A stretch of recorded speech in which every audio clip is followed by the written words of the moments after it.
باللہ من الشیطان الرجیم بسم اللہ الرحمن الرحیم الحمد للہ الذی لا یبلغ مدحتہ القائلون ولا یحصی نعماءہ العادون ولا یعدی حقہ المجتہدون الذي ليس لصفته حد محدود ولا نعت موجود ولا وقت معدود ولا أجل ممدود فطر الخلائق بقدرته ونشر الرياح برحمته الصلاة والسلام على الرسول المسدد المصطفى العمجد المحمود الأحمد سیدنا و مولانا و مولا الکونین جد الحسن والحسین عانی بالقاسم محمد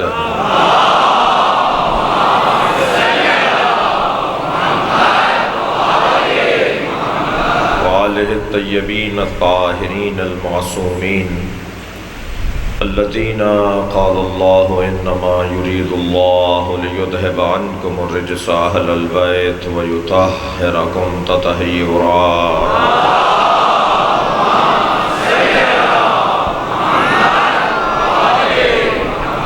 ولعنة الله على أعدائهم أجمعين من يوم عداوتهم إلى قيام يوم الدين أما بعد قال الحكيم في قرآن الكريم بسم الله الرحمن الرحيم وقال ربكم ادعوني استجب لكم ان الذين يستكبرون عن عبادتي سيدخلون جهنم داخرين صلوات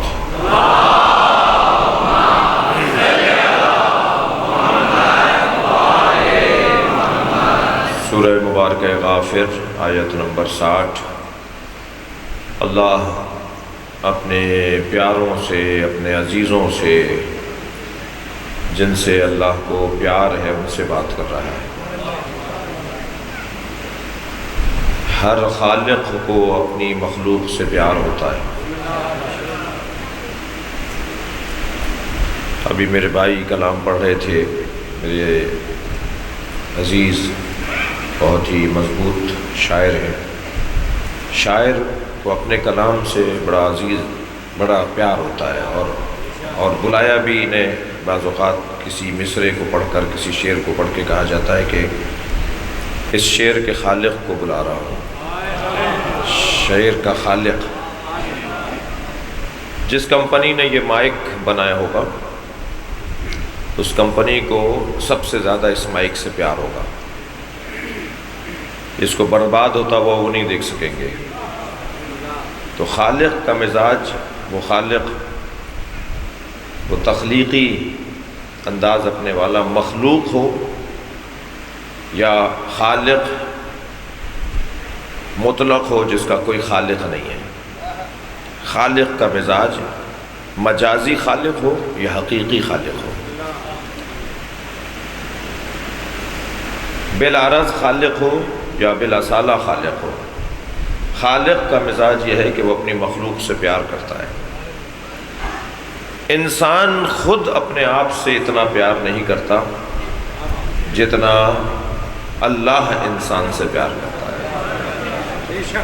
انسان سے پیار کا تقاضا ہے کہ ابھی انسان دنیا میں آتا نہیں ہے کہ اس کے کھانے پینے کا، رہنے بیٹھنے کا انتظام خالق پہلے کرتا ہے۔ میں اور ذرا روشن مثال کہوں کہ ابھی آدمی نہیں بنے تھے کہ آدم کو بنایا۔ صلوات پڑھیں ذرا محمد و آل محمد۔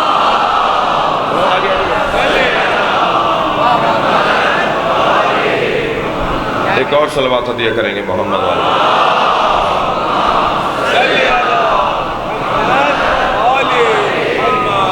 یہ میں نے مولانا کو آگے بلایا ہے، اسٹیج پہ نہیں بلایا۔ مجلسوں میں اسٹیج نہیں ہوتے، محفلوں میں بھی نہیں ہونے چاہیے، مگر بہرحال وہاں برائج ہو گئے تو رواج کو توڑنا تو مدتوں چاہیے، مدت چاہیے رواج کو توڑنے کے لیے۔ تو بہرحال عالم دین اور علاقے کے خدمت گزار، ان کا احترام، ایک صلوات ہدیہ کریں گے محمد والے۔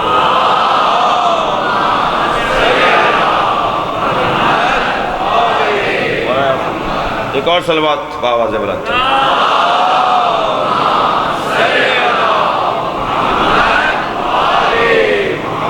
خالق کا مزاج یہی ہے۔ اللہ نے حضرت آدم کو، ہادی کو، رہنما کو، مربی کو پہلے بھیجا ہے، اور تربیت لینے والوں کو اور ہدایت لینے والوں کو بعد میں بھیجا ہے۔ ابھی بچہ دنیا میں آیا نہیں ہوتا کہ اس کی غذا کا انتظام اس کے حساب سے اللہ کرتا ہے۔ اس کے دانت نہیں ہوں گے، اس کا نظام ہاضمہ بہت مضبوط نہیں ہے، تو رقیق غذا کا انتظام اللہ کرتا ہے۔ وہ خالق اتنا اپنی مخلوق سے پیار کرتا ہے، برباد ہوتا ہوا نہیں دیکھنا چاہتا۔ خلقتکم للبقاء، میں نے تمہیں باقی رہنے کے لیے پیدا کیا ہے، لا للفنا، میں نے تمہیں فنا ہونے کے لیے خلق نہیں کیا۔ میں تمہیں برباد ہوتا ہوا نہیں دیکھنا چاہتا، اور اگر تمہاری موت واقع ہو جاتی ہے تو بھی تم فنا نہیں ہوتے ہو، بلکہ تم ایک جگہ سے دوسری جگہ منتقل ہوتے ہو۔ میں چاہتا یہ ہوں، اللہ چاہتا یہ ہے کہ میری مخلوق جیسے گئی تھی ایسے ہی واپس آئے۔ جیسے اس کیمرے کا بنانے والا جو بھی کارخانہ، فیکٹری، جو بھی کمپنی ہے، وہ چاہتا یہ ہے کہ یہ صحیح رہے، خراب نہ ہو، بگڑے نہیں، تبھی تو کئی سال کی گارنٹیاں بھی دیتے ہیں۔ وہ گارنٹیاں وارنٹیاں اس لیے نہیں دے رہے ہوتے، بلکہ اس لیے دے رہے ہوتے ہیں کہ ہماری کارکردگی ثابت ہوگی کہ ہماری بنائی ہوئی چیز خراب نہیں ہوتی، اور اس کو خراب نہ ہونا ثابت کرنے کے لیے وہ پیسہ لگاتے ہیں، وہ معیار کو اونچا کرتے ہیں۔ عزیزان گرامی، اللہ نے کیا کچھ نہیں بنایا، اللہ کی تو مخلوق کی گنتی میری بس کی بات نہیں ہے۔ کتنا کچھ اس نے کائنات میں مخلوقات کو خلق نہیں کیا، مگر سب کچھ خلق کرنے کے بعد ایک ایک مخلوق پہ ذرا غور تو کریں۔ کبھی مور کو تو دیکھیں کیسا بنایا اللہ نے، کبھی دیکھیں تو صحیح چیونٹی کو اللہ نے کیسا بنایا ہے، کبھی دیکھو تو صحیح چمگادڑ کے اندر اللہ نے کیا خلقت رکھی ہے، کیا نظام رکھا ہے۔ میرے مولا علی نے چمگادڑ، مور، چیونٹی، اس پہ پورا خطبہ دیا ہے۔ نہج البلاغہ میں آپ پڑھیں، مور پر خطبہ ہے، چیونٹی پر خطبہ ہے، کلام ہے مولا کا، چمگادڑ پر مولا کی گفتگو ہے، تاکہ ہم سمجھیں کہ اللہ نے کیسے نظام کو مرتب کیا، کیسے اپنی مخلوق کو سجایا ہے۔ پودوں میں جائیں تو ایسے ایسے پودے، ایسے ایسے پھول، حیوانوں میں جائیں تو ایسے، پرندوں میں جائیں تو ایسی ایسی مخلوق۔ ان تمام مخلوقات کے بنانے کے بعد، دقت چاہوں گا جملے پر، ان تمام مخلوقات کے بنانے کے بعد بھی، ایسا بنانے کے بعد بھی اللہ نے نہیں کہا کہ میں نے کچھ بنایا ہے۔ یعنی اللہ نے اتنا کچھ بنانے کے بعد بھی مخلوق کو گنتی میں نہیں لے کر آیا، مگر جب انسان کو بنایا تو واحد مخلوق ہے جسے بنانے کے بعد اس نے اپنے آپ کو مبارکباد دی ہے۔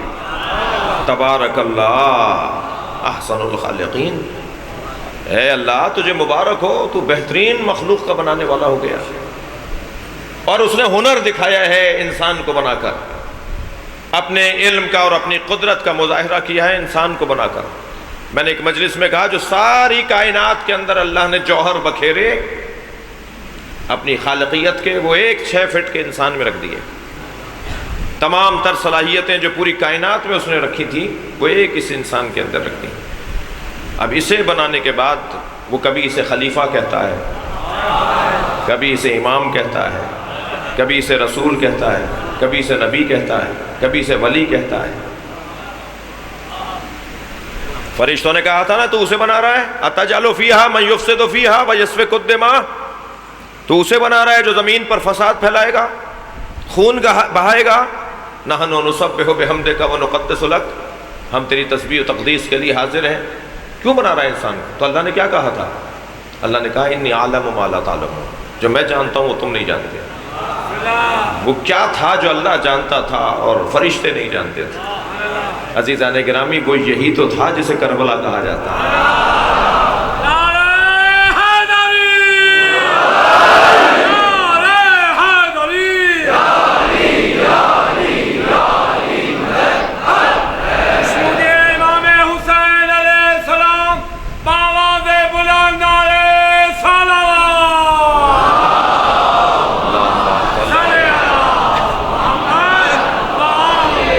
در مصطفیٰ پر جب مرتضیٰ سوئے، تو وہ منظر تھا جو اللہ نے کہا جو میں جانتا تھا وہ یہ ہے۔ تم آ کر دیکھو کہ کیسے ایک بھائی دوسرے بھائی پہ قربان ہو رہا ہے، دیکھو کہ جو اپنی ذات سے ہاتھ اٹھانے کو تیار ہو جائے اور میری مرضیاں لینے کے لیے تیار ہو جائے۔ میں نے ان کے لیے یہ دنیا بنائی ہے، ان کے لیے سارا نظام بنایا ہے۔ اللہ اپنی مخلوق سے بہت پیار کرتا ہے، وہ نہیں چاہتا کہ یہ جہنم میں جائے، وہ نہیں چاہتا کہ یہ تڑپے بلبلائے، وہ نہیں چاہتا کہ اسے عذاب کا شکار کروں۔ لہذا فرمایا کہ بحث ہے یہ علماء کرام میں کہ جنت اللہ نے بنائی ہے، دوزخ کس نے بنوائی ہے؟ بڑی طویل باتیں بھی ہو سکتی ہیں، مگر ایک جملہ کہہ کے آگے بڑھوں، بہت ساری باتوں کی ایک بات کہہ کے آگے بڑھوں کہ اللہ نے جنت بنائی ہے، دوزخ کس نے بنوائی ہے؟ ارشاد ہوتا ہے لو اجتمع الناس علی حب علی ابن ابی طالب، اگر ساری مخلوق علی کی محبت پہ جمع ہو جاتی لما خلقت النار، میں دوزخ ہی نہ بناتا۔ صلوات پڑھیں گے محمد و آلہ۔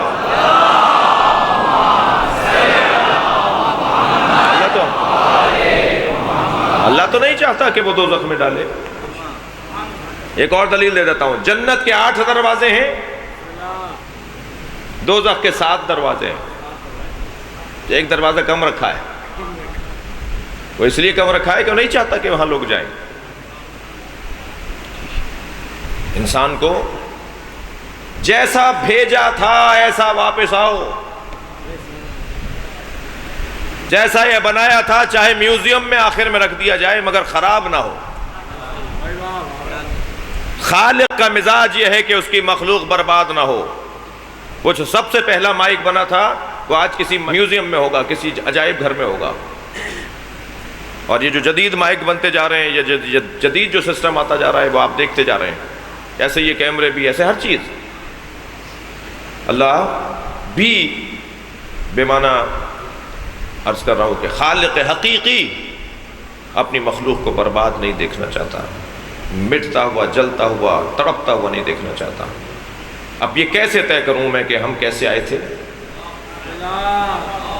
بھائی جب ہمیں ویسے ہی لوٹنا ہے کہ جیسا آئے تھے تو آئے کیسے تھے ہم؟ اللہ نے 6 مہینے تک کا تو حافظہ ویسے ہی نہیں رکھا ہمارے اندر۔ پہلے 6 مہینے تک بچے کو کچھ یاد نہیں ہے، بہت ذہین، بہت نابغیر روزگار ہوتا ہے تو 7ویں 8ویں مہینے سے اس کا دماغ کام کرتا ہے اور کچھ باتیں یاد ہوتی ہیں۔ یہ بہت کروڑوں میں کوئی 1-2 ہوتے ہیں، ورنہ 2.5 سال بعد، 2 سال بعد، 1.5 سال، بہت ہوا تو 2 سال بعد، 1.5 سال بعد اور 2 سال کے بعد کی باتیں کچھ یاد آتی ہیں، اور اکثریت کو تو 4 سال کے بعد کی باتیں یاد ہیں، 2 سال کی بھی ہمیں یاد نہیں ہے۔ تو ہمیں تو یاد ہی نہیں ہے کہ ہم کیسے آئے تھے۔ تو بہت سادہ سا نسخہ ہے، بہت سامنے کسی بات ہے۔ اگر میں یہ جاننا چاہتا ہوں کہ میں کیسے آیا تھا تو میں دیکھ لوں میرا بچہ جیسا ہے ایسے ہی آیا تھا، جیسا میرا پوتا ہے، جیسا میرا بھائی ہے، جیسا میرا بچہ ہے جو ابھی ہوا ہے، میں بھی ایسے ہی تھا جی۔ تو بس یہ جو بچہ جتنا عطائے الہی سے قریب تر ہوگا اتنا ہی سمجھنے میں ہمیں آسانی ہوگی کہ کیسا تھا، ایسا ہی لوٹنا ہے۔ اس کا مطلب ہرگز بھی یہ نہیں ہے کہ بڑے نہ ہونے پائیں، بچے ہی رہو ساری زندگی، یہ مطلب بھی نہیں ہے۔ نہیں، بچپنے میں اللہ نے ہمیں کیسا بنایا ویسا لوٹنا ہے۔ کیسا بنایا؟ ذرا جا کے دیکھ لیجئے اپنے بچوں کو، جتنا عطا الہی سے قریب ہوتے ہیں ہم انہیں کہتے ہیں معصوم ہیں۔ جیسے جیسے بڑے ہوتے چلے جاتے ہیں اگر ہم نے کہہ دیا کہ معصوم ہے تو کہتے ہیں اتنا بڑا دھینگڑا یہ معصوم ہے، یہ اتنا بڑا سارا معصوم ہے، یہ شیشہ توڑ کر آگے آپ کہہ رہے ہیں معصوم ہے۔ لیکن جیسے جیسے آپ پیچھے جاتے جائیں اور اس کی بچپنے کی طرف جائیں تو اس کو ہم معصوم کا چھوڑ دو، معصوم ہے، بات ہو گئی معصوم ہے، بچہ ہے معصوم ہے۔ معلوم یہ ہوا کہ عطائے الہی سے قریب اگر ہوگا تو معصوم ہوگا۔ اب یہ پیر چل کے آ رہے ہیں چادر کے سامنے اور اللہ انہیں معصوم کہہ رہا ہے، تو یہ ہنر فاطمہ اور علی کا ہے کہ جیسا اللہ نے دیا تھا والدین نے ویسا رکھا۔ البتہ ان کے پاس دلیل عصمت اس سے زیادہ روشن ہے. یہ کیسا تھا؟ اب میں اس میں زیادہ بحث میں جانے سے گریز کروں. ایک عوامی خطیب ہوں، سادہ سادہ سی بات کرنے کا عادی ہوں، مجلس پڑھنا بھی نہیں آتی. بی بی نے ایک حدیث میں ہماری اس الجھن کو دور کیا ہے. سیدہ فرماتی ہیں مجھے بچوں کی 5 خصلتیں پسند ہیں. انی احب من الصبیان 5 خصال. ظہر الربیع میں نعمت اللہ جزائری رحمۃ اللہ علیہ نے اس حدیث کو لکھا ہے، اور جگہوں پر بھی ہے. الاول، مجھے بچوں کی 5 خصلتیں پسند ہیں. بس ان خصلتوں کو اپنی زندگی میں بڑھاپے تک محفوظ رکھو. تھوڑا بڑھا دو اس کی آواز، میری گلا کچھ اپنی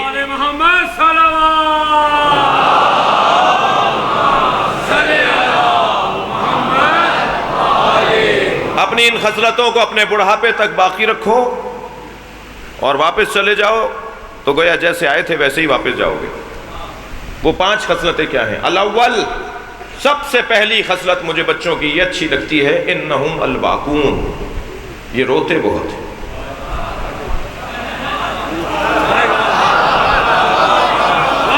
مجھے اچھا لگتا ہے، سیدہ فرما رہی ہیں مجھے اچھا لگتا ہے یہ روتے بہت.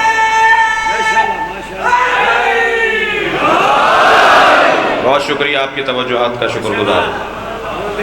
یہ روتا ہے بچہ. ہمارے ہاں بچہ اگر روئے تو مولانا کے پاس تعویذ لینے چلے جاؤ، مولانا یاور صاحب سے دم کروا کے آؤ جی، اور ڈاکٹر کو دکھاؤ بھائی روتا زیادہ ہے. ڈاکٹر نے کہا کچھ نہیں ہے اسے، کوئی بیماری نہیں ہے. پھر رو کیوں رہا ہے؟ بھائی بچہ ہے، یہ بچہ ہے، روئے گا. اس کے پاس رونے کے علاوہ اور ہے کیا؟ اللہ کرے کہ جیسے تھے ویسے لوٹ جائیں. صلوات پڑھیں گے محمد و آل محمد.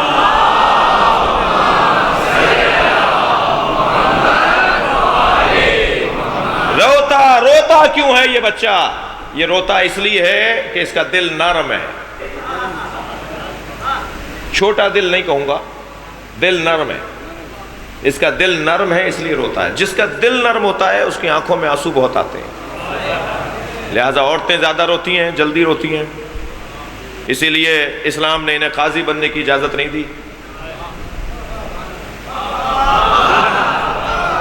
اگر خواتین کو جج بنا دیا گیا ہوتا تو ان کے سامنے مجرم آ کے روتے، یہ انہی کے حق میں فیصلہ سنا دیتے.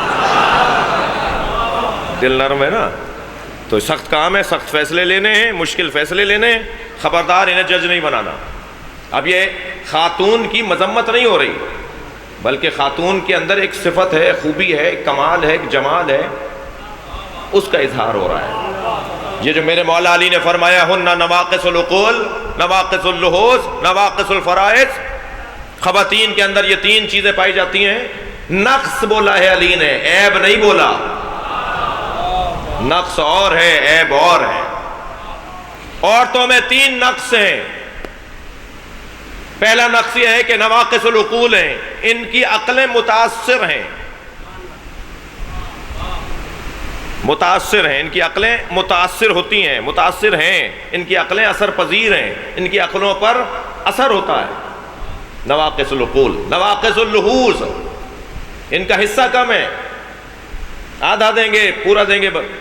نواقص الفرائض، یہ مہینے میں کچھ دن تک نماز نہیں پڑھتی. فرائض ان کے ناقص ہیں. ناقص ہیں، عیب دار نہیں. عیب میں اور نقص میں فرق ہے.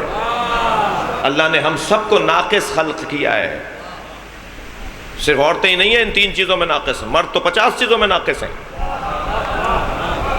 ہاں ذرا ایسے نہیں کہ آپ کہیں کہ جی مردوں میں پڑھنا ہوں تو میں مردوں کو خوش کروں جی. 85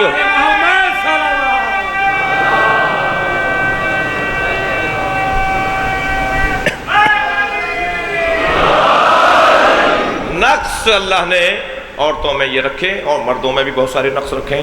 ایک جملہ میں نے کہا ہے اسے جلدی سے نبھا دوں، بہتر کر دوں. ہم سب نقائص لے کر آئے ہیں، اور کسی چیز کو بھی پہچاننا ہو نا میرے بچوں اور جوانوں تو اس کے ضد سے پہچانو. ہر شے کی ضد اس کی شناخت کا ذریعہ ہوا کرتی ہے. ایک ذریعہ اس کی ضد ہوا کرتی ہے. ہم سب نقائص لے کر آئے ہیں. نقائص کی ضد کیا ہے؟ فضائل. ہم اللہ کے یہاں سے فضائل لے کر نہیں آئے۔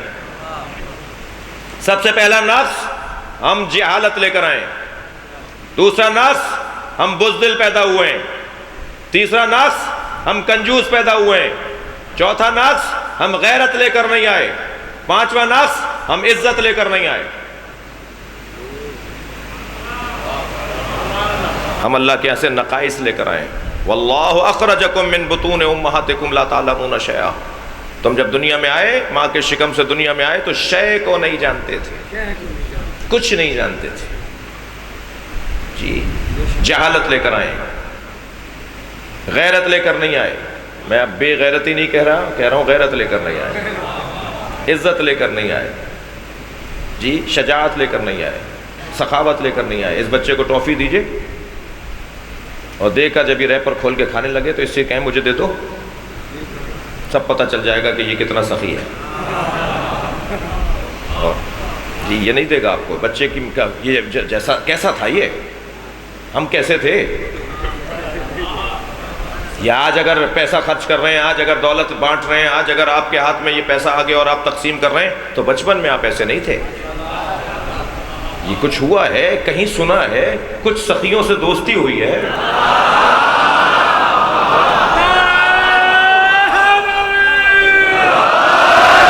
کسی نے سخی بنایا ہے۔ یہ پانچ نقص لے کر آئے ہیں: جہالت، غیرت نہ ہونا، عزت نہ ہونا، سخاوت نہ ہونا، شجاعت نہ ہونا، کمزور دل، پٹاخہ پھوٹ جائے اس کے سامنے، کوئی دھماکہ ہو جائے، کوئی آواز اونچی کر لے تو بچہ رو پڑتا ہے، بزدل پیدا ہوا ہے۔ بہت فارسی میں کہتے ہیں بکری کو، نرم دل، بزدل پیدا ہوا ہے، یہ کنجوس پیدا ہوا ہے۔ توجہ کر لی؟ جب ہم یہ نقائص لے کر آئیں اور اللہ تو ہم سے چاہتا ہے کہ ہم کمالات فضائل کو حاصل کریں، تو یہ کیسے ممکن ہے کہ جو اصالتاً نقائص لے کر آئے ہوں وہ فضائل حاصل کر لیں؟ تو اب کچھ لوگوں کو ڈھونڈنا ہوگا جو پیدائشی طور پر عالم ہیں، جو پیدائشی طور پہ سخی ہیں، جو پہلے سے ہی بہادر ہیں اور پہلے سے ہی غیرت لے کر آئے ہیں اور عزت بھی وہاں سے لے کر آئے ہیں۔ صلوات پڑھیں گے محمد و آل محمد۔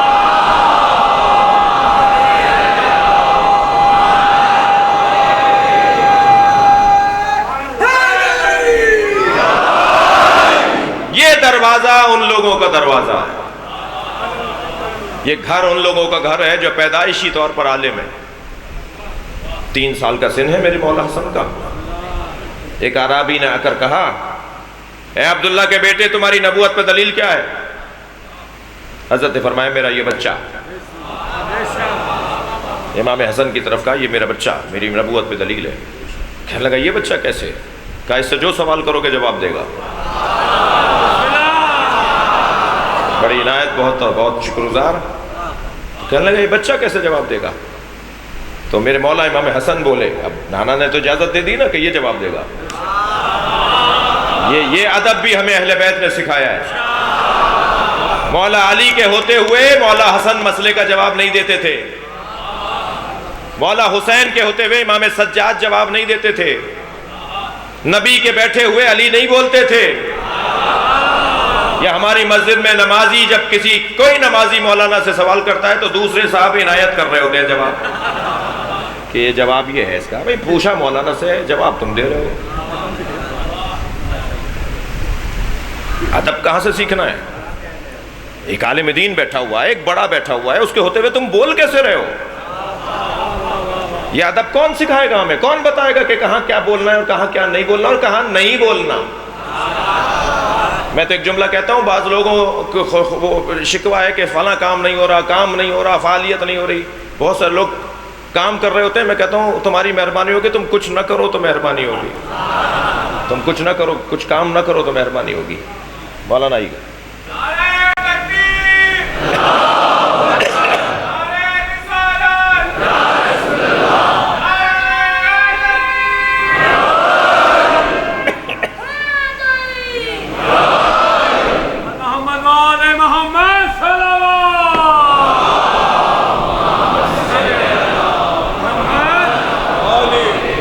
میرے مولا نے جیسے ہی اس نے کہا نا کہ یہ بچہ کیا جواب دے گا، تھکے تو نہیں ہے؟ تو میرے مولا نے بے ساختہ فرمایا سل فقیہا لا غبیہ، پوچھنا ہے تو پوچھ، میں تیرے سامنے فقیہ بیٹھا ہوں۔ اور ایک مرتبہ اس نے کہا اچھا تو بتائیے کہ آپ کے نانا کی نبوت پہ دلیل؟ حضرت نے فرمایا کل رات تم فلاں قبیلے میں تھے، تمہارے ساتھ 15 آدمی تھے جن میں 2 عورتیں پردے کی اس طرف بیٹھی تھیں، تم سب طے یہ کر رہے تھے کہ نبی کو جا کے شرمندہ کیسے کرنا ہے۔ وہ کر رہے ہیں اور تم جب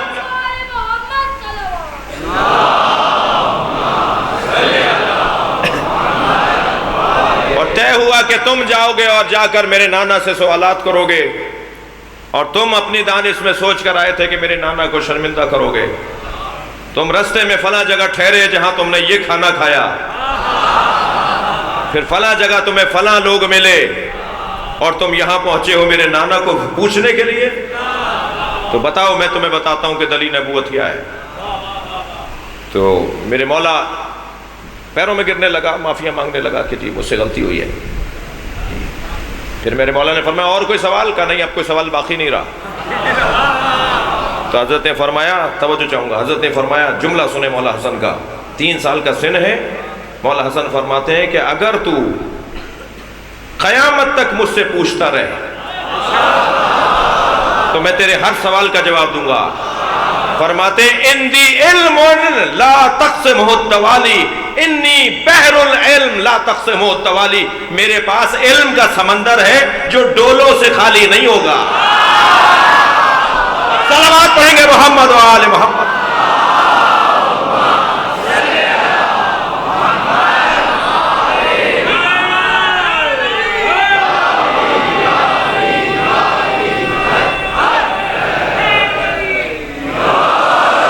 گھرانہ پیدائشی جب سے ہے، جب سے اللہ نے انہیں بنایا ہے، عالم بنایا ہے۔ اب میں اپنے علم میں اضافے کے لیے اس دنیا میں کس کے پاس جاؤں؟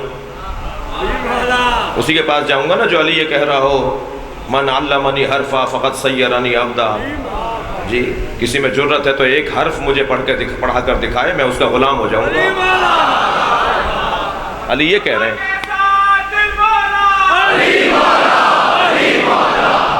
تم ایک حرف مجھے سکھاؤ، یہ بھی تو معنی ہے نا اس کے، من علمنی حرفا، جس نے مجھے ایک حرف سکھایا میں اس کا غلام ہو جاؤں گا۔ جہاں وہ معنی ہے جو دوسرے یہ بھی تو ہے کہ تم میں کوئی بھی نہیں ہے جو مجھے ایک حرف بھی سکھائے، میں غلام ہونے کو تیار ہوں۔ یہ وہاں سے غیرت لے کر آئے، غیرت ایسی ہے کہ کسی کافر کی گود میں نہیں پلیں گے۔ اور غیرت کسے کہتے ہیں؟ یہ ان کی نبوت کا، ان کی عصمت کا، ان کے ولایت کا تقاضا ہے کہ کسی کافر کی گود میں نہیں پلیں گے۔ اللہ عام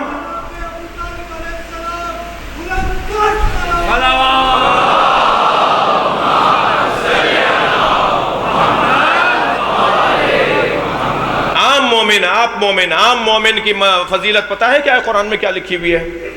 عام مومن کی فضیلت قرآن میں لکھی ہے کہ لن یجعل اللہ الکافرین علی المومنین سبیلا، اللہ کافروں کو مومنوں پہ تسلط نہیں دیتا۔ بھئی تھکے نہیں ہیں تو جملہ سنیں گے، عام مومن پر اللہ کافر کو آنے نہیں دیتا، کافر کو تسلط نہیں دیتا، کافر کو حکومت نہیں دیتا، کافر کا حق مومن پر نہیں آنے دیتا۔ جو مومنین کا مولا مصطفیٰ ہو،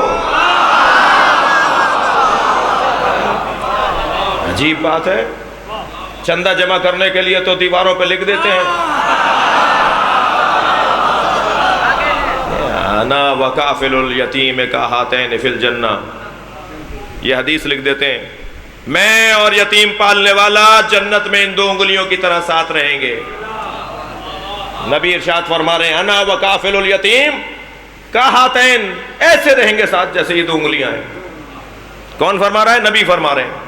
عجیب بات ہے، امت کا عام یتیم اگر کوئی پال لے تو وہ تو نبی کے ساتھ جنت میں ہو، اور جو مصطفیٰ یتیم پالے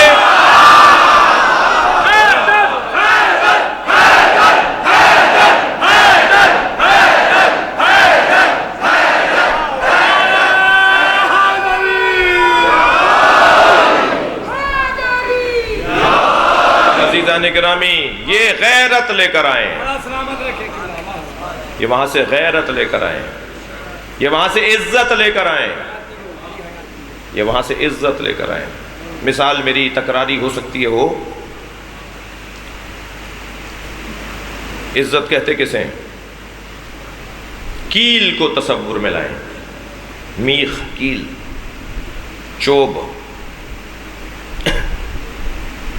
سندھی میں کہتے ہیں کوکو، سندھی بڑی تعداد میں بیٹھے ہوئے، ہم سب سندھی ہیں۔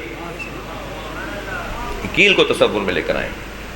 کیل 3 جگہ پر لگائی جاتی ہے، ٹھوکی جاتی ہے، ڈالی جاتی ہے، دیوار میں، لکڑی میں۔ دیوار جتنی مضبوط ہوگی کیل اتنی دیر سے اندر جائے گی۔ یہ دیر سے اندر جانا بتا رہا ہے کہ وہ صاحب عزت ہے۔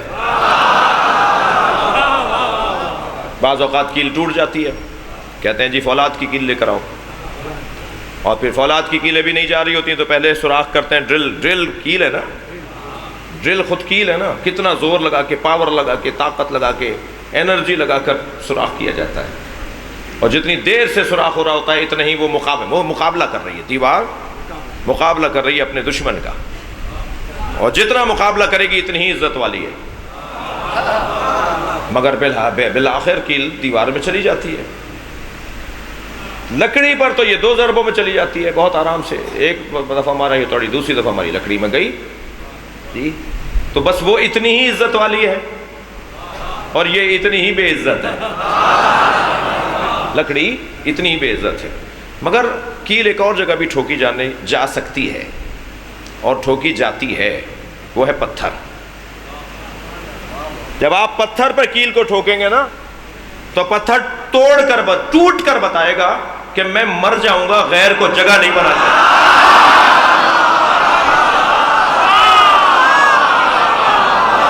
بس مر جاؤ مگر غیر کو جگہ نہ بنانے دو۔ مرد آباد اسرائیل،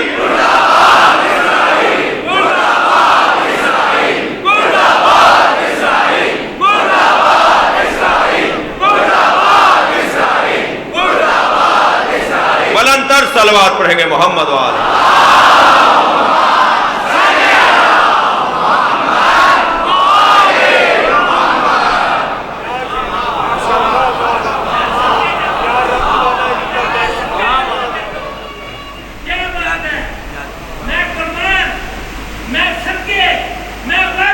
بلندتر صلوات پڑھیں گے محمد و آل۔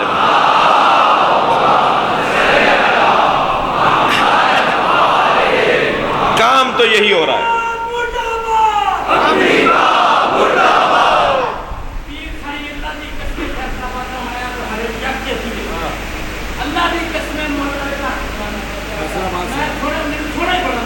بہت شکریہ۔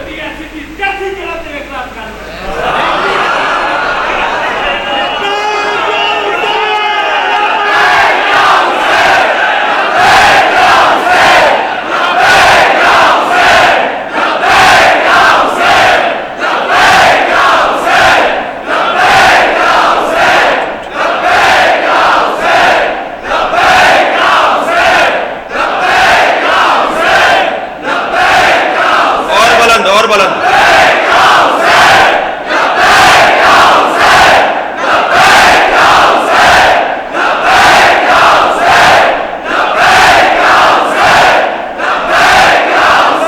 بلندتر صلوات۔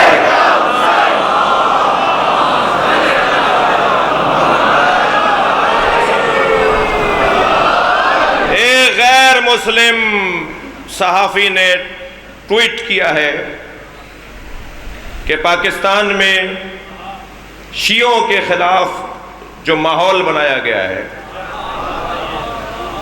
اس کا سبب یہ ہے کہ امارات اور سعودی عرب چاہتے یہ ہے کہ پاکستان اسرائیل کو تسلیم کر لے، اور سوائے شیعوں کے اس رستے میں کوئی رکاوٹ نہیں ہے۔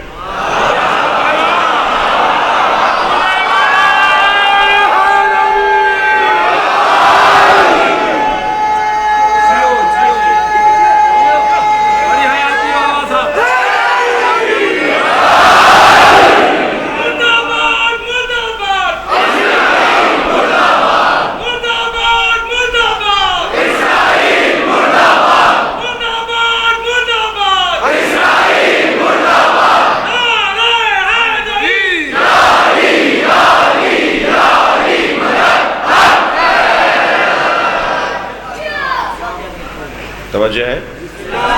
محمد آل محمد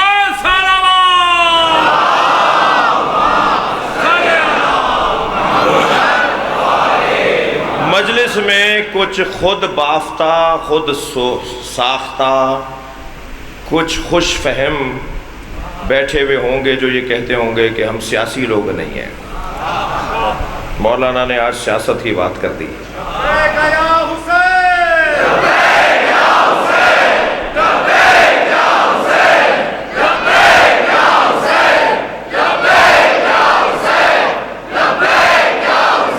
ذرا بلند تر صلوات پڑھو۔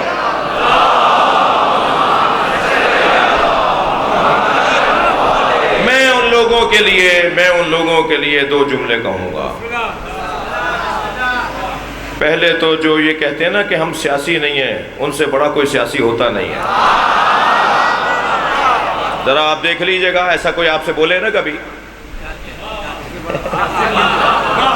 کہنا نہیں وہ ہم سیاست سے دور ہیں، ہمارا ادارہ، اور امام بارگاہوں کے اور مسجدوں کے اور ٹرسٹوں کے ذرا الیکشن میں تو دیکھیے کیا ہوتا ہے۔ آپ تو کہہ رہے تھے سیاست سے دور ہیں، شرمندہ ہوتے ہیں پیپلز پارٹی والے اور نون لیگ والے اور پی ٹی آئی والے آپ کی سیاست کو دیکھ کے۔ تو آپ تو کہہ رہے تھے ہم سیاست سے دور ہیں۔ جوڑ توڑ، ہر سچ جھوٹ ہوتا ہے نہیں ہوتا؟ کہاں ہے ہمارے بھائی؟ توجہ ہے؟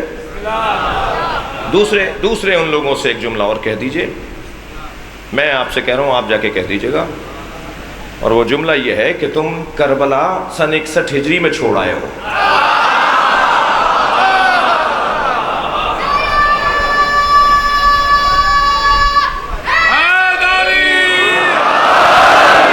کربلا تو ہمارے ساتھ چل رہی ہے نا، ہم ساتھ چل رہے ہیں نا کربلا کے۔ توجہ کر لیا آپ نے؟ تھوڑا سا تسلی دیجئے، دیر ہو جائے تو کوئی مسئلہ تو نہیں ہے، کیونکہ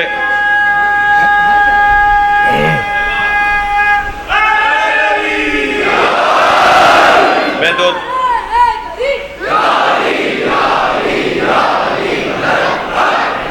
دیکھیں، میں عراق میں مجلس نہیں پڑھ رہا، ایران میں مجلس نہیں پڑھ رہا، میں پاکستان میں مجلس پڑھ رہا ہوں، اور پاکستان کی مجلسوں کا حصہ ہے یہ نعرے۔ مجھے کوئی اپنی وجہ سے نہیں لگوانے، اس کا تقاضا ہے، مجلس کی تہذیب کا حصہ ہے۔ جب درود اور نعرہ لگوایا جاتا ہے، درود کا نعرہ یا مولا علی کے نام کا نعرہ، تو یہ اس کی تہذیب کا حصہ ہے۔ تو مجھے نعرے یہ نہیں کہ گنتے ہیں کہ مولانا کی مجلس میں اتنے نعرے تھے، بڑے نعرے تھے، بڑی مجلس ہوئی۔ یہ والی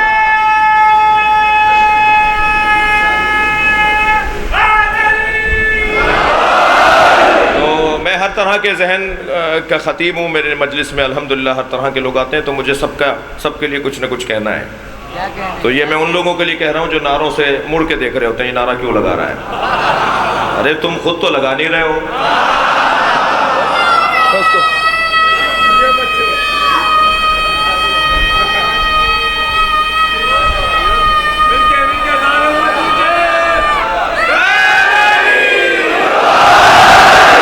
اب جب مجلس میں نعرے اور یہ کیفیت ہو جو ہے، تو مجھے 1.5 گھنٹہ پڑھنا چاہیے نا مجلس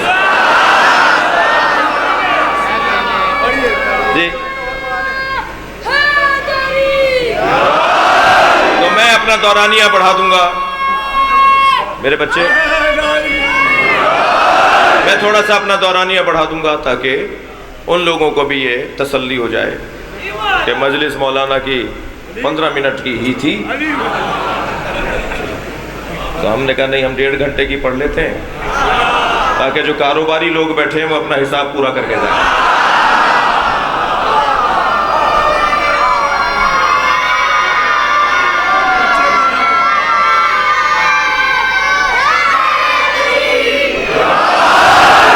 ہم ان کے دروازے پر بیٹھے ہیں جو وہاں سے غیرت لے کر آئے ہیں، عزت لے کر آئے ہیں۔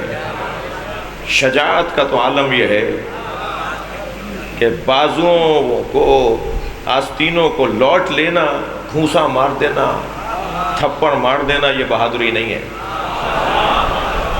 علم کے بغیر اگر قوت کا اظہار ہوگا تو وہ دہشت گردی ہوگی، شجاعت نہیں ہوگی۔ علم کے سائے میں قوت کا اظہار، توانائیوں کا اظہار۔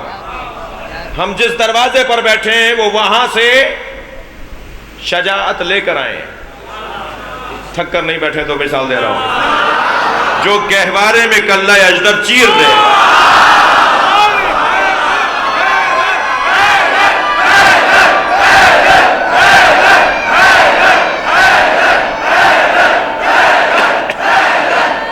بلند تر صلوات پڑھیں گے محمد و آل محمد، اللہ علیہ محمد۔ سخاوت ان کے ہاں اس درجے پر ہے کہ ایک بچہ میرے پاس اس آیت کو لے کر آ گیا، مولانا یہ سمجھ میں نہیں آ رہی۔ آیت میں اللہ ارشاد فرما رہا ہے والذین ينفقون فی السراء والضراء، کچھ لوگ ایسے ہیں جو دارائی میں بھی عطا کرتے ہیں، ناداری میں بھی عطا کرتے ہیں۔ ان کے پاس ہوتا ہے تب بھی دیتے ہیں، ان کے پاس نہیں ہوتا تب بھی دیتے ہیں۔ کہنے لگے مولانا یہ کیسے ممکن ہے کہ نہیں ہوگا تب بھی دیں گے؟ قرآن کہہ رہا ہے کچھ لوگ ایسے ہیں، ایک قبیلہ ایسا ہے جو نہیں ہوتا تب بھی دے دیتے ہیں۔ میں نے کہا تمہارے ذہن میں کیا ہے؟ کہنا ہے مولانا پیسے ہوں گے تو ہم دیں گے نا۔ میں نے کہا تم دینے والے ہوتے تو پیسہ ہوتا۔ یہ ہے مفہوم سخاوت۔ سخاوت ایک ملکہ نفسانی کو کہا جاتا ہے، کوئی تعلق پیسے سے نہیں ہے سخاوت کا۔ کتنے ہی پیسے والے دیکھے جن کے دل چھوٹے ہیں، اور کتنے ہی ککڑی بیچنے والے دیکھے ہوں گے جو سال بھر 100 روپے جمع کر کے کربلا کے لیے سفر کرتے ہیں، حسین کے نام پہ مجلس کرتے ہیں، محلے میں غریبوں کا خیال رکھتے ہیں، ناداروں کے باس پس رکھتے ہیں، ان کے جا کر سنبھالتے ہیں، انہیں دیکھتے ہیں۔ تو اب ہمیں اللہ نے ہمارے حوالے کیا، اور ہم کیسے ہم نقائص لے کر آئیں۔ جہاں ہم نقائص لے کر آئیں تو ان نقائص کو کیسے دور کیا جائے گا؟ فضائل کیسے حاصل ہوں گے؟ یقیناً انہی سے حاصل ہوں گے جو صاحبان فضائل ہیں، جنہیں اللہ نے فضیلت عطا کی ہے، انہی کے ذریعے سے ہمیں فضائل نصیب ہوں گے۔ تو الحمدللہ میں اور آپ انہیں اپنا بڑا مانتے ہیں۔ مجھ سے ایک صاحب پوچھ لگے آپ پروفٹ کے گھر والوں کو مانتے ہیں یا دوستوں کو؟ میں نے کہا دوستوں کا احترام کرتے ہیں، گھر والوں کی اطاعت کرتے ہیں۔ پروفٹ محمد کے دوستوں کا ہم احترام کرتے ہیں، بے احترامی ہم نہیں کرتے، لیکن مسئلہ پوچھتے ہیں ہم اہل بیت سے۔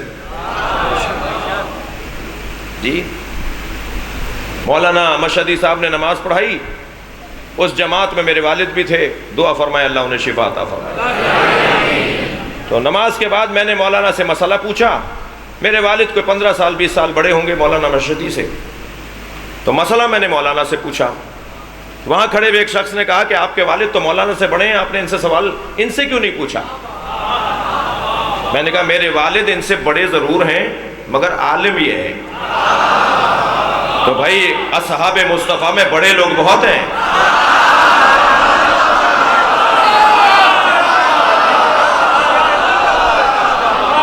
مگر مسئلہ ہم علی سے پوچھیں گے۔ صلوات پڑھیں محمد و آل محمد۔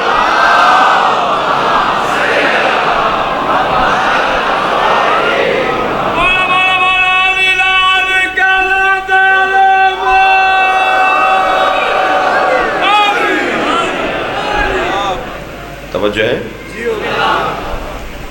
دقت ہے آپ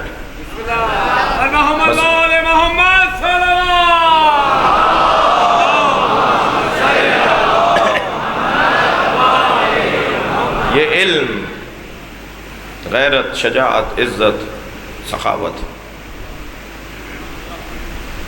ان کے پاس کوئی آتا ہے نا تو اسے خالی ہاتھ نہیں لوٹاتے۔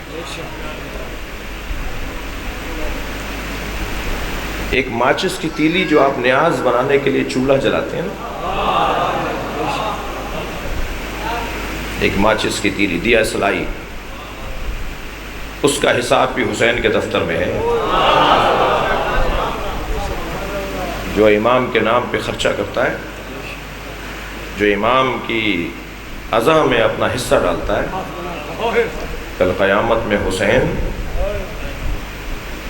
رکھیں گے نہیں، اس کو اس کا اجر ملے گا. اور قیامت یقیناً وہ اجر ہی کچھ اور ہوگا، اور کوئی مقایسہ دنیا کے اجر اور آخرت کے اجر کا نہیں ہے. لیکن ہمیں تو یہاں بھی بہت کچھ مل رہا ہے. سب سے بڑی دولت جو حسین والوں کو مل رہی ہے، سب سے بڑی دولت اطمینان قلب. پیسہ نہ بھی ہو، دولت نہ بھی ہو، سہولتیں نہ بھی ہوں، مگر کسی کے دروازے پہ جا کے سوال نہیں کرتے. اطمینان قلب، استقامت، بہادری، شجاعت اور استقامت اس درجے کی ہے. حالات حاضرہ بھی لے لیجئے اور میرا ایک جملہ ہدیے کے طور پہ لے جائیے. استقامت اس درجے کی ہے کہ وہ مار کر مضطرب ہے، یہ مر کے مطمئن ہے.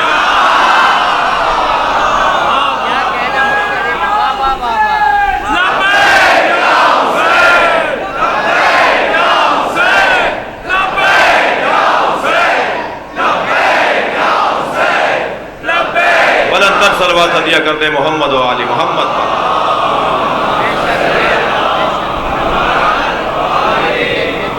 وقت بہت تنگ ہو گیا، بہت زیادہ ہو گیا. ہم وہاں سے نقائص لے کر آئے ہیں، اور خواتین کے بارے میں بھی جو مولانا نے فرمایا، مولانا نے کہا یہ نقائص لے، ان کے اندر یہ 3 نقص ہیں. عیب نہیں ہے، ہم اللہ کے یہاں سے عیب لے کر نہیں آئے.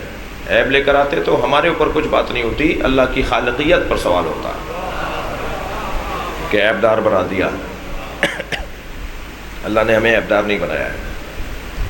ہم بے عیب آئے ہیں مگر نقائص کے ساتھ. اہل بیت بے عیب آئے ہیں اور فضائل کے ساتھ. یہ موٹے موٹے فرق ہیں. اسی لیے اس دروازے پہ مجمع زیادہ لگتا ہے. کل میں نے ایک جملہ کہا تھا، ایک مفہوم بیان کیا تھا، یہ حسین کے نام پہ مجمع اتنا کیوں لگتا ہے؟ اس لیے کہ کربلا میں حسین تنہا کھڑے تھے.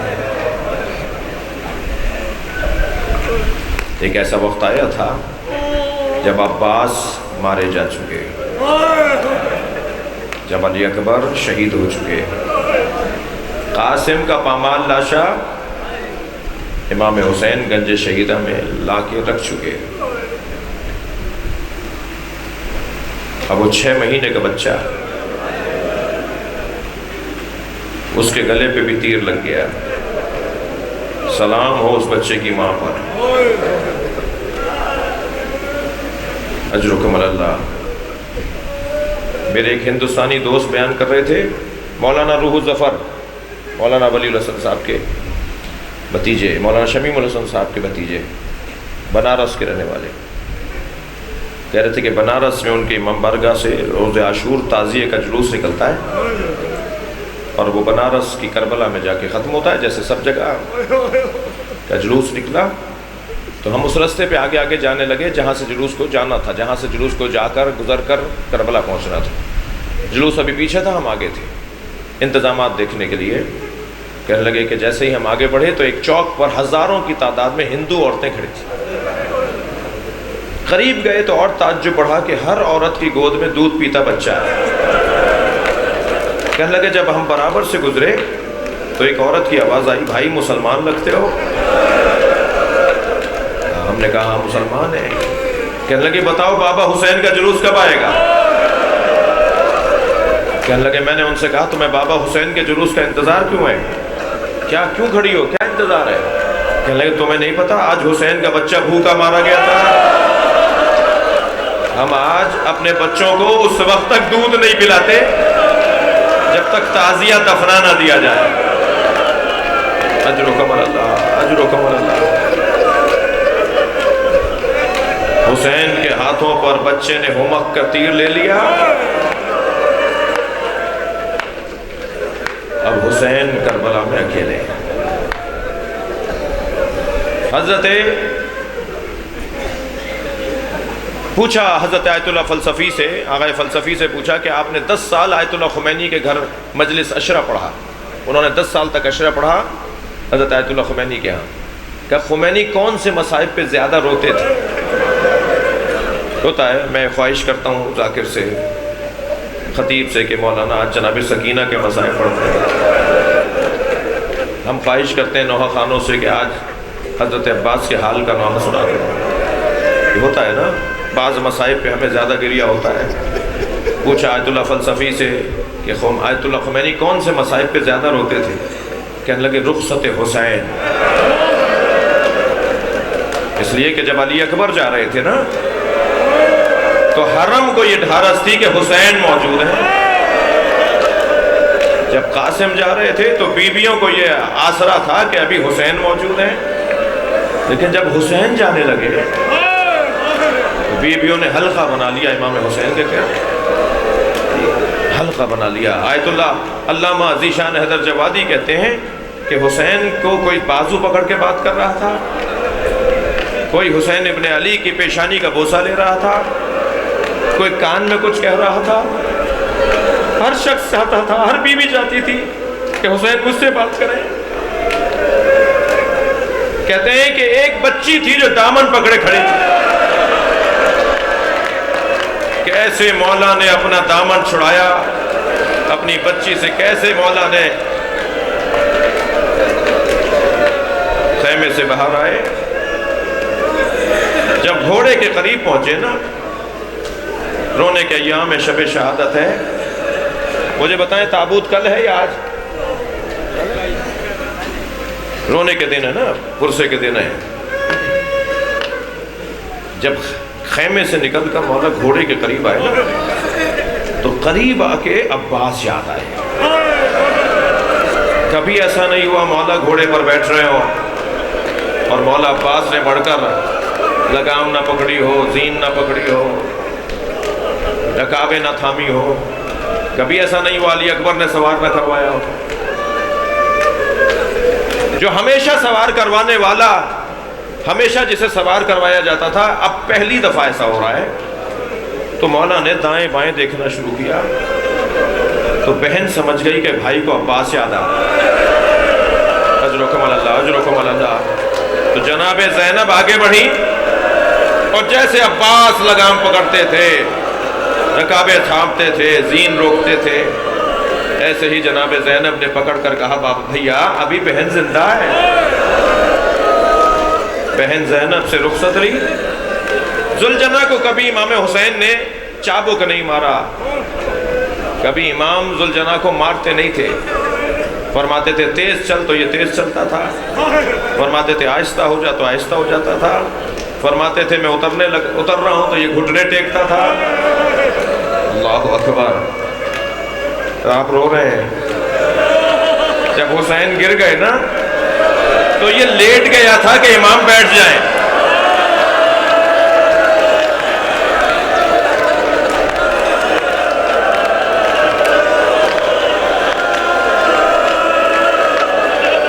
یہ امام کے قریب لیٹ گیا تھا، میری پشت پہ آ جائیں، میں آپ کو پہنچا دوں۔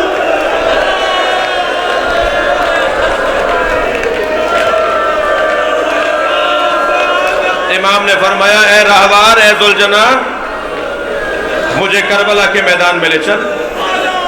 گھوڑا پیر نہیں اٹھا رہا، گھوڑا پیر نہیں اٹھا رہا۔ امام نے تعجب سے کہا کہ پہلے کبھی ایسا نہیں ہوا، پھر پیر نہیں اٹھائے۔ تو امام نے ایک جملہ کہا، جتنا میں پیاسا ہوں اتنا تو بھی پیاسا ہے، چل میں تجھے نہر کے کنارے تجھے پانی پلا لاؤں۔ گھوڑے نے پھر پیر نہیں اٹھائے تو امام نے تعجب سے اسے کہا اب سے پہلے تو نے میرا حکم کبھی سرتابی نہیں کی، کہ میرے حکم سے سرتابی نہیں کی۔ تو اس نے اشارہ کیا۔ اب جو امام نے اشارے کی طرف متوجہ ہوئے تو کیا دیکھا؟ سکینہ پیر پر بیٹھی۔ پھر اپنی بچی سے رخصت لی، میرے مولا گھوڑے پر بیٹھے روانہ ہوئے۔ جب حسین کا گھوڑا جا رہا تھا نا سخت مسائب میں، تو جیسے حضرت علی اکبر کو محسوس ہوا تھا نا پیچھے کوئی دوڑتا ہوا آ رہا ہے، حضرت علی اکبر نے مڑ کے دیکھا تو بوڑھا باپ میرے مولا حسین، مہلن مہلا یا بنیا آہستہ۔ ایسے ہی امام حسین کو محسوس ہوا جیسے کوئی پیچھے دوڑتا ہوا آ رہا ہے۔ اب جو امام نے مڑ کر دیکھا بہن زینب دوڑتی آ، اہلاً مہلا یا ابن الزہرا، اے میرے ماں جائے آہستہ۔ حسین فوراً گھوڑے سے اتر آئے، اپنی بہن سے رخصت لی، کچھ تنہائی کی گفتگو جو عظمت جناب زینب ہے، اور پھر بیٹھے گھوڑے پر۔ اب میدان کربلا پہنچے تو میرے مولا نے دیکھا کہ میمنہ، میسرہ، قلب لشکر 3 حصوں میں تقسیم ہے۔ میمنہ والوں کے لباس علیحدہ ہیں، میسرے والوں کے لباس علیحدہ ہیں، قلب لشکر والے کسی اور انداز میں ہیں۔ میرے مولا نے خطبہ ارشاد فرمایا، خطبے کے اوپر جب کوئی جواب نہیں آیا تو فرمایا ہاں میری باتیں تمہیں اس لیے اثر نہیں کر رہی کہ تمہارے شکم حرام غذاؤں سے بھر چکے ہیں۔ اور اس کے بعد فرمایا اگر نقل قول ہے، نقل مفہوم ہے، ان کان دین محمد لم یستقم الا بقتل، اگر دین محمد میرے قتل کے علاوہ بچنے والا نہیں ہے، فیا سیوف و خزینی، تلوارو آؤ میرے ٹکڑے کرو، حالے برشیو آؤ میرے ٹکڑے ٹکڑے کر ڈالو۔ یہ کہہ کر امام آگے بڑھے، وہاں سے حملہ ہوا۔ حسین نے چند لمحوں کے لیے، جو رونے آئے، چند لمحوں کے لیے اپنی شجاعت کا مظاہرہ کیا ہے، اپنے بابا کی شجاعت۔ جس عباس کی شجاعت پر لوگ انگوش پتندان ہو جائیں، اس عباس کے مولا نے کچھ دیر کے لیے اپنی شجاعت کا مظاہرہ کیا۔ مقتل کہتا ہے کہ میمنے میں گئے، برق کی طرح میسرے میں آئے، میسرے سے قلب لشکر میں آئے۔ چند لمحوں میں حسین نے تینوں لشکروں کو مخلوط کر دیا۔ جب تینوں لشکر مخلوط ہو گئے تو سپاہی ایک دوسرے پہ تلواریں چلانے لگے، مشتبہ ہونے لگے کہ کس کو مارنا ہے۔ جب امام حسین نے اس انداز کا لشکر کر دیا تو پھر نہر کی طرف دیکھ کر کہا عباس اٹھو، اپنے اکیلے بھائی کی جنگ دیکھو۔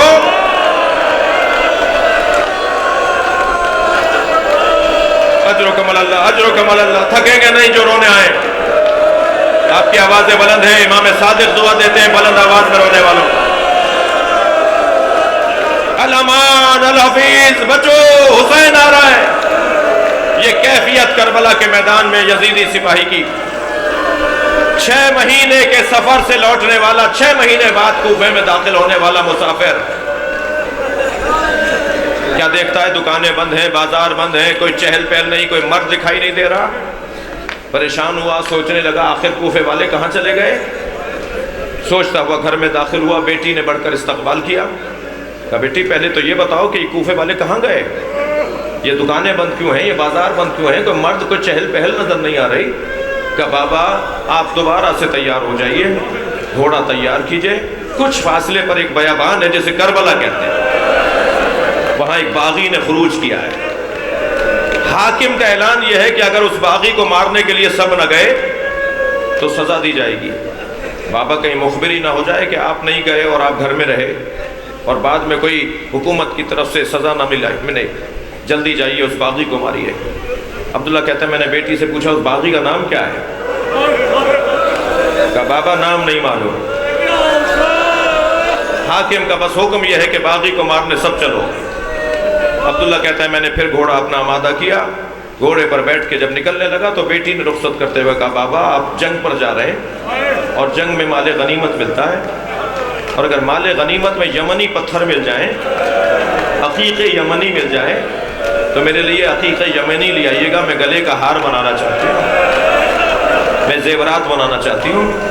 عبداللہ کہتا ہے میں گھوڑے پر بیٹھ کر کوفے سے جب کربلا پہنچا تو چند دنوں میں پہنچا تھا، مگر جب پہنچا تو عصر عاشور تھا۔ میں نے عجیب منظر دیکھا کہ ہزاروں کا لشکر ہے جو ایک زخمی بوڑھے کو مار رہے ہیں، مگر اس کا جلال ایسا ہے وہ جہاں گھوڑا موڑتا ہے فوجیں بھاگتی ہیں، اتنا روب ہے اس کا، وہ میدان میں اکیلا ہے، اس کا امامہ کھل کے گردن میں آ گیا ہے اور زخمی بھی بہت ہو چکا ہے، مگر اس کا جلال بہت ہے۔ تو میں نے یہ سوچا کہ اسے مارنے کو جنگ ٹھنڈی پڑ جائے گی، ایک ہی آدمی تو ہے جسے مارنے کے لیے ہزاروں لوگ آئے۔ تو کہا میں نے اپنا گھوڑا کمین گاہوں سے گزار کر اس کے قریب کیا اور چند زرہ کے فاصلے پہ اس کا ذوالجناح، اس کا گھوڑا اور اس کا راہوار اور میں نے تلوار نکال کے ارادہ کیا کہ وار کروں، تو اس نے مجھے مڑ کر دیکھا اور کہا عبداللہ قریب آؤ۔ کہنے لگا، میں گھبرانے لگا یہ کون ہے جو میرے نام سے جانتا ہے؟ میں گھبرا کے رکا تھا، اس نے ہاتھ سے انگوٹھی اتاری اور کہا یہ عقیق یمنی ہے، اپنی بیٹی کو جا کے دینا اور کہنا میں باغی نہیں ہوں،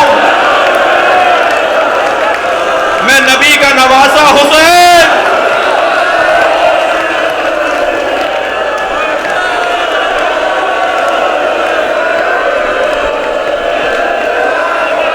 اجرکم اللہ، اجرکم اللہ۔ مولا حسین آپ سے راضی ہیں،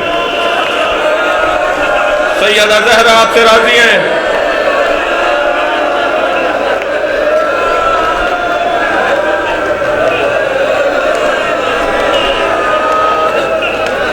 اجرکم اللہ۔ سانس لیجئے، تھوڑا حوصلہ کیجئے۔ بعض بچوں کو میں دیکھ رہا ہوں، بعض عزاداروں کی کیفیت غیر ہو رہی ہے، رونے کے ایام ہیں۔ میرے حصے کی آخری مجلس کل ہے، میرا دل کر رہا ہے ایک منزل اور آگے آ جائیے۔ حوصلہ کیجئے، حوصلہ کیجئے، سانس لیجئے۔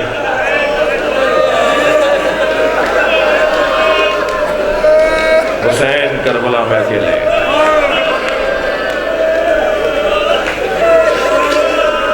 مولانا حرم حضرت معصومہ میں نے حضرت آیت اللہ مشکینی سے یہ مصائب سنے خود اپنے کانوں سے، مسجد اعظم میں، حرم حضرت معصومہ میں حسین اکیلے۔ پسر سعد نے حرملہ کو آواز دے کر کہا کہ حسین کو گھوڑے سے گرا، جب تک حسین گھوڑے کی پشت پہ بیٹھے رہیں گے ایسے ہی ہزاروں لوگ کٹتے رہیں گے۔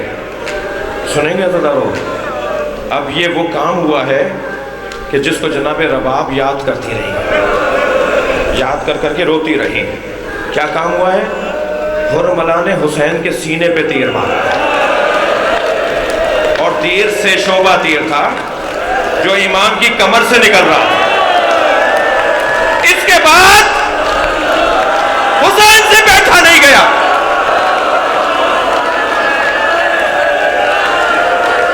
گھوڑے پر ڈگمگا رہے ہیں، دائیں گرنے لگتے ہیں۔ اب وہ مصائب جو حضرت آیت اللہ مشکینی سے میں نے سنے، ایک عارف عالم، حسین گھوڑے پہ ڈگمگا رہے ہیں، کبھی دائیں گرنے لگتے ہیں تو اشارہ کر کے کہتے ہیں لا واللہ، لا واللہ، لا واللہ، پھر سنبھل جاتے ہیں۔ پھر بائیں گرنے لگتے ہیں تو وہاں اشارہ کر کے کہتے ہیں لا واللہ۔ آیت اللہ مشکینی کہتے ہیں لا واللہ کا جملہ وہاں کہا جاتا ہے جہاں کوئی کچھ دے رہا ہو اور کوئی لینا نہ چاہ رہا ہو تو کہتا ہے نہیں مجھے نہیں چاہیے، مجھے نہیں چاہیے۔ کون کیا دے رہا تھا؟ حسین کو تو سب گرانا چاہ رہے تھے، کون کیا دے رہا تھا حسین کو؟ کیا ذرا معرفت کی نگاہوں سے دیکھو، نبی آگے بڑھ کے کہتے تھے میری گود میں آ جاؤ،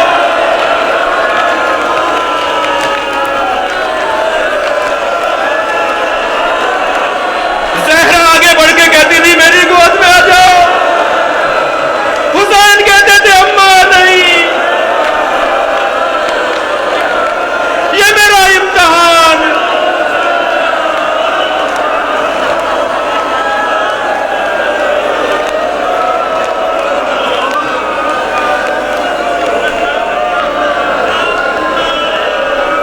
اجرکم اللہ، اجرکم اللہ، اجرکم اللہ۔ بہت گریہ ہو گیا، ایک منزل اور آگے آ جائے۔ ہمت کیجئے، حوصلہ کیجئے، ثواب بڑھائیے اپنا۔ حسین نے آواز دی ذوالجناح اب مجھ سے بیٹھا نہیں جا رہا، مجھے زمین پہ اتار دے۔ گھوڑے نے گھٹنے ٹیکے، پچھلے پیر موڑے اور میرے مولا گھوڑے سے زمین کی طرف آئے۔ رو رہے ہیں نا، سن لیں نا، حسین نے زین تو چھوڑ دی مگر زمین تک آنے میں بہت دیر لگی، تیروں پر معلق رہا نواسۂ رسول۔ اجرکم اللہ۔ ذوالجناح میرے مولا کربلا کے گر چکر کاٹ رہا ہے، کسی کو قریب نہیں آنے دے رہا، کبھی لیٹتا ہے کہ حسین دوبارہ بیٹھ جائیں، پسر ساتھ کھڑا دیکھ رہا ہے منظر کیا ہے، آواز دے کر کہا خبردار خبردار، تیر جوڑے جانے لگے، خبردار کوئی ذوالجناح کو تیر نہ مارے، خبردار کوئی ذوالجناح کو تیر نہ مارے، قیامت کا منظر ہے، کہتا ہے خبردار کوئی ذوالجناح کو تیر نہ مارے، میں نے بچپن میں نبی کو اس پہ بیٹھے دیکھا ہے، میں نے بچپن میں نبی کو اس پہ بیٹھے دیکھا ہے، میں تبرک کے طور پر اسے رکھوں گا، سالم پکڑ کر لاؤ، حق نہیں ہے رونے والوں کا کہ وہ رو کر سوال کریں، تو نے نبی کی سواری یاد رکھی، تجھے نبی کا سوار یاد نہیں؟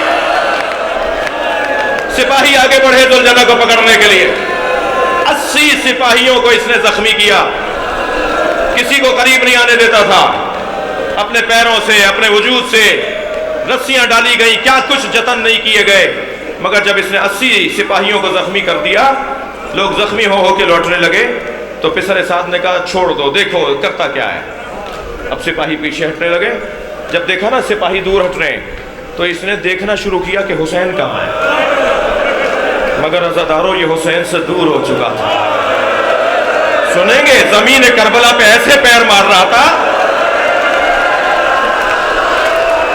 جیسے ماتم کر رہا ہوں، اور دوڑا ہے اس طرف جہاں حسین کو اتارا تھا، مگر عزادارو دیر ہو گئی تھی، میرے مولا کی رگیں کاٹی جا چکی تھی، حسین کے گلے سے خون،